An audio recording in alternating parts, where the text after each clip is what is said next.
بسم اللہ الرحمن الرحیم۔ قرآن شریف میں تلاوت کے 14 سجدے ہیں۔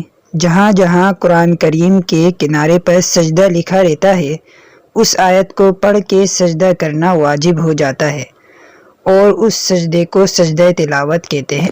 سجدہ تلاوت کرنے کا طریقہ یہ ہے کہ اللہ اکبر کہہ کر سجدہ کرے اور اللہ اکبر کہتے وقت ہاتھ نہ اٹھائے۔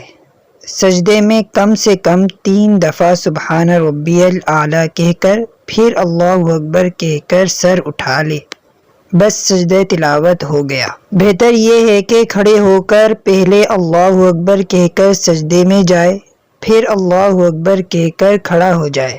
اگر بیٹھ کر اللہ اکبر کہہ کر سجدے میں جائے پھر اللہ اکبر کہہ کر بیٹھ جائے، کھڑا نہ ہو تب بھی درست ہے۔ سجدے کی آیت کو جو شخص پڑھے اس پر بھی سجدہ کرنا واجب ہے، اور جو سنے اس پر بھی واجب ہو جاتا ہے، چاہے قرآن شریف سننے کے قصد سے بیٹھا ہو یا کسی اور کام میں لگا ہو اور بغیر ارادے کے سجدے کی آیت سن لے۔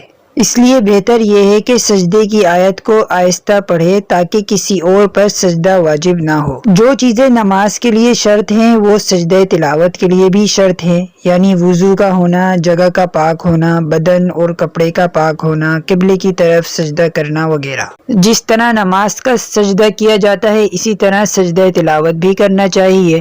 بعض لوگ قرآن شریف ہی کے اوپر سجدہ کر لیتے ہیں، اس سے سجدہ ادا نہیں ہوتا۔ اگر کسی کا وضو اس وقت نہ ہو تو پھر کسی وقت وضو کر کے سجدہ کر لے، فوراً اسی وقت سجدہ کرنا ضروری نہیں ہے، لیکن بہتر یہ ہے کہ اس وقت سجدہ کر لے کہ شاید بعد میں یاد نہ رہے۔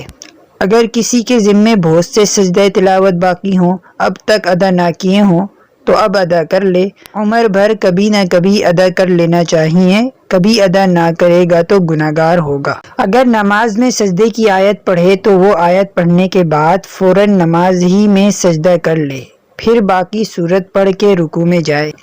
اگر اس آیت کو پڑھ کر سجدہ نہ کیا اور اس کے بعد 2 آیتیں یا 3 آیتیں پڑھ لیں تب سجدہ کیا تو یہ بھی درست ہے، لیکن گناہگار ہوگا۔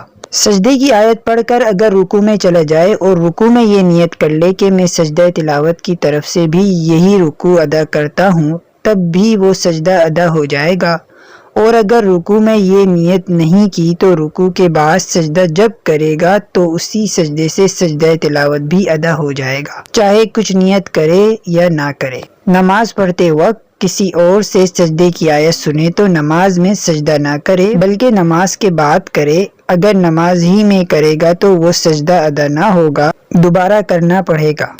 ایک ہی جگہ بیٹھے بیٹھے سجدے کی آیت کو کئی بار دہرا کر پڑھے تو ایک ہی سجدہ واجب ہوتا ہے۔ اگر جگہ بدل کر پھر اسی آیت کو دہرایا تو جتنی دفعہ دہرائے گا اتنی ہی دفعہ سجدہ واجب ہوگا۔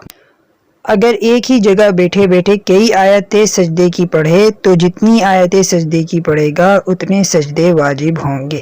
پڑھنے والے کی جگہ نہیں بدلے، ایک ہی جگہ بیٹھے بیٹھے ایک آیت کو بار بار پڑھتا رہے، لیکن سننے والے کی جگہ بدل جائے کہ پہلی دفعہ ایک جگہ پر سنا تھا اور دوسری دفعہ دوسری جگہ پر، تیسری دفعہ تیسری جگہ پر، تو پڑھنے والے پر ایک ہی سجدہ واجب ہے اور سننے والے پر کئی سجدے واجب ہیں۔ اور اگر سننے والے کی جگہ نہیں بدلی بلکہ پڑھنے والے کی جگہ بدل گئی تو پڑھنے والے پر کئی سجدے واجب ہے اور سننے والے پر ایک ہی سجدہ واجب ہے۔